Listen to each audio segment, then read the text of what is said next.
I'm Logan Crawford, and right now on Spotlight, we're speaking with author Roger Hukle, who is taking readers on a thrilling journey back to the roots of America in his new Colony Critters series. With his recent masterpiece, The Food Pirates, he is shedding light on the importance of cultural diversity, resilience, and courage in shaping the wilderness of early America. We're delighted to have Roger join us here today on Spotlight. We thank the team at Rushmore Press for helping us put him in the spotlight today. And we ask viewers like you to support writers like him by subscribing to our channel. Roger, thanks so much for joining me here today on Spotlight. You bet, Logan, and thanks for having us here too and having this opportunity. So our Critter Project, it's actually a series of stories that we've created to assist young learners in developing their reading, writing, and comprehension skills, which are absolutely critical as they go through the grades and also as you get into your eventual career. So we've created a fanciful early American colony that we call New Colony. That's the name of the village. And it's populated by a diverse group of critters that work together to survive in the wilderness.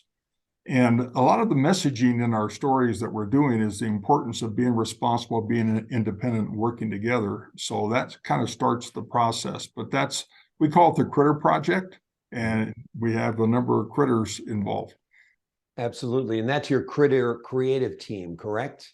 Yep, that is correct. And tell us about them. Okay, the Critter creative team, there's actually 5 of us. I'm one of the team members. I'm one of the authors here.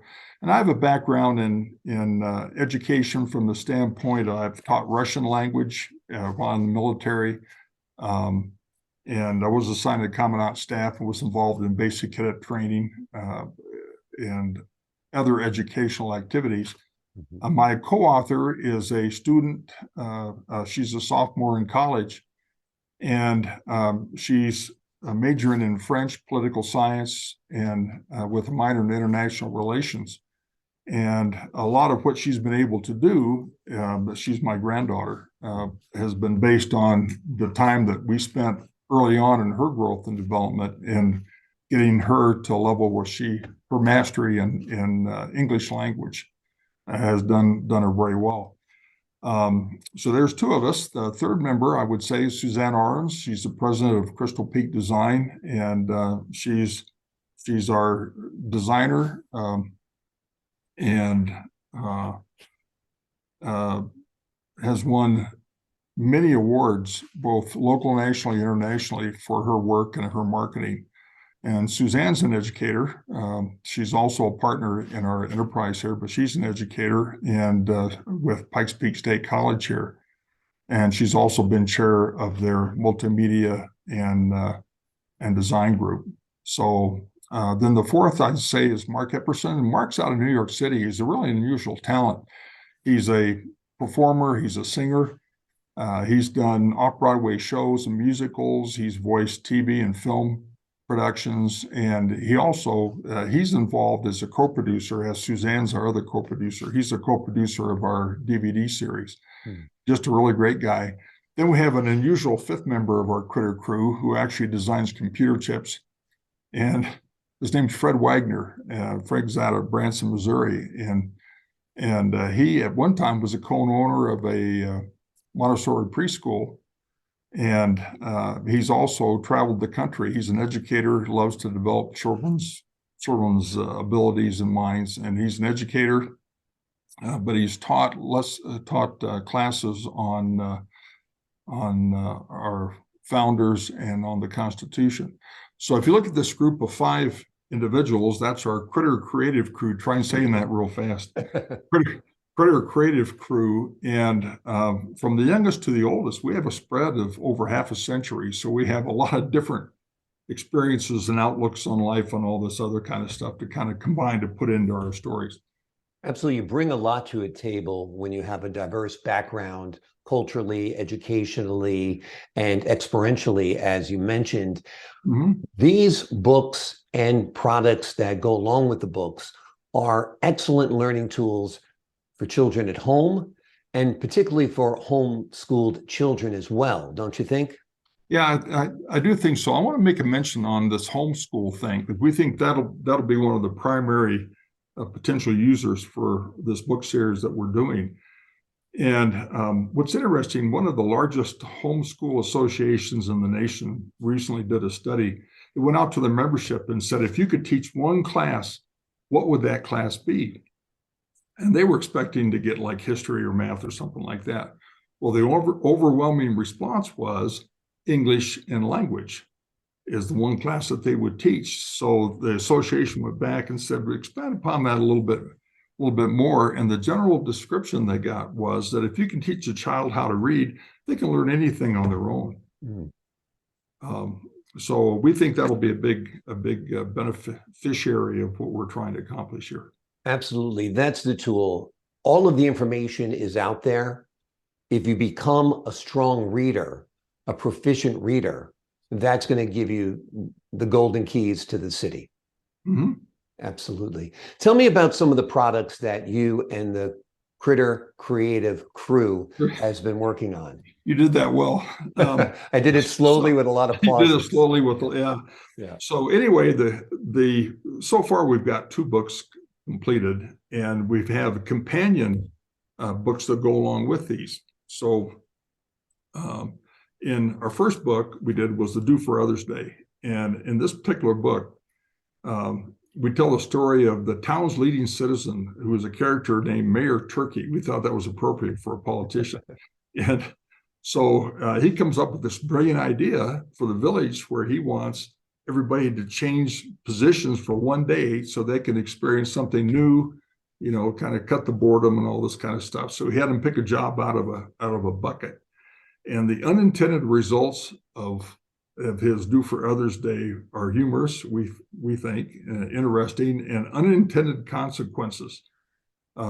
So the base of this story is, from a lesson standpoint, is that how often do we take those who provide services to us for granted? The people that stock the shelves of the grocery store and provide the gasoline for the gas stations, or come and cut our grass, or whatever it happens to be. Mm-hmm. We take all this for granted, and it's important to realize the contributions they make to our lives. So the second book we've got done is called The Food Pirates, and it basically is, the title says it all. What happens is that for 2 nights in a row, a nefarious group of characters, of critters, come and they raid the village at night, and they steal food from the gardens and from the storage bins or whatever, which was really a serious thing back then. Mm-hmm. You couldn't go to the grocery store to replace it. You had to grow your own food. So the story is based around how the children of New Colony worked together to track the pirates down and also capture them, and how they did that by working together. So the message in all of our books, and these 2 and the ones we're coming online with, is the importance of being responsible, being independent, and working together for the benefit of all. So and then each of these books has companion publications as well. For example, we're doing a series, let's take the Do for Others Day. It has a color book where we take the story, reduce it down, and on the bottom half of the page is the story that can be read to the child, or the child can read it. And then the upper part is a color book version of the art that we use. So that's a color the story, little bit of activity there, which is fun.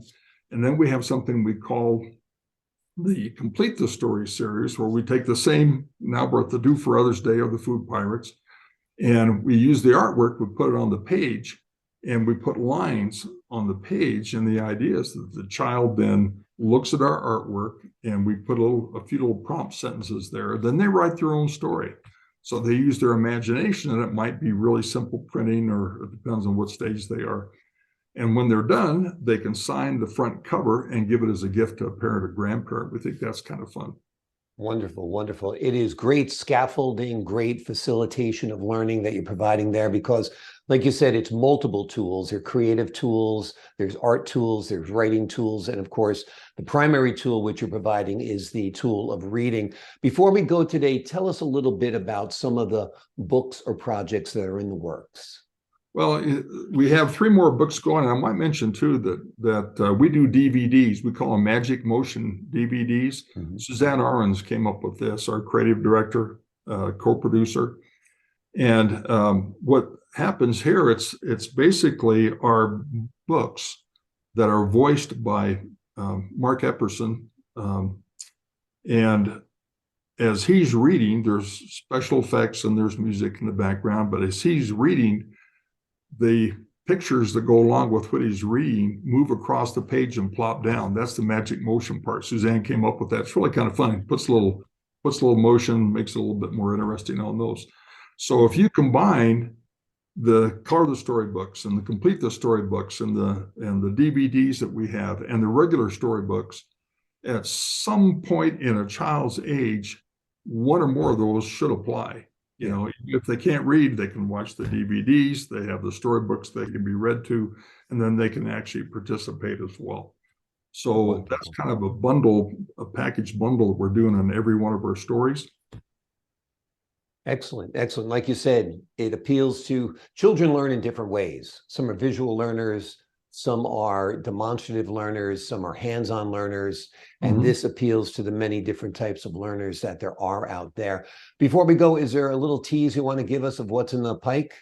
Oh, yes. So in the pike, we've got of the 3 books, we have our preliminary titles are The Celebration, where we bring on a group of Native American critters. Critters, again, they're all birds.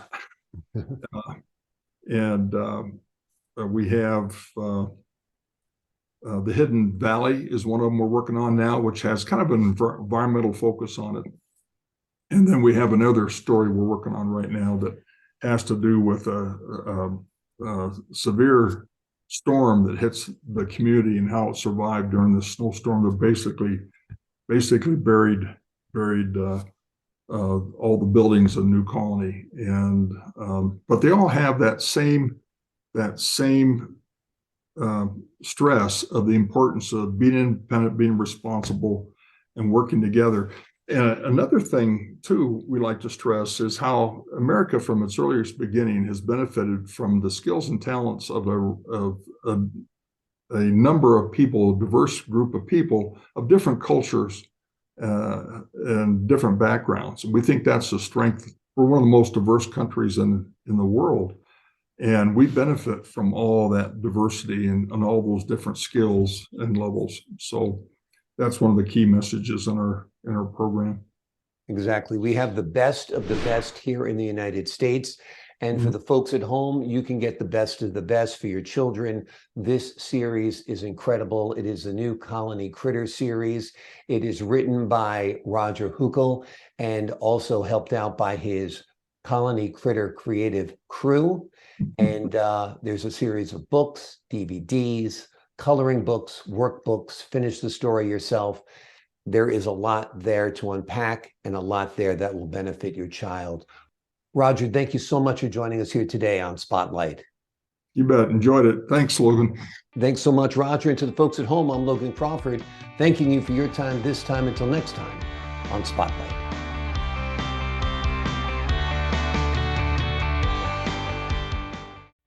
The Food Pirates by Roger Hukle and Elizabeth Hilly. The Food Pirates is the second book of the New Colony Critter series of audiobooks, ebooks, printed books, and other learning and reading aids that showcase how America, from its earliest beginnings, has benefited from the skills and talents of individuals from many different backgrounds and cultures. This story involves the mysterious disappearance of food from the shops and family gardens of New Colony and how the children of the village, through perseverance and ingenuity, solved the mystery, caught the food pirates, and received their just rewards from the grateful townspeople. The final message of this critter adventure is courage never fails, and courage is what was required to build a community in the wilderness in early America.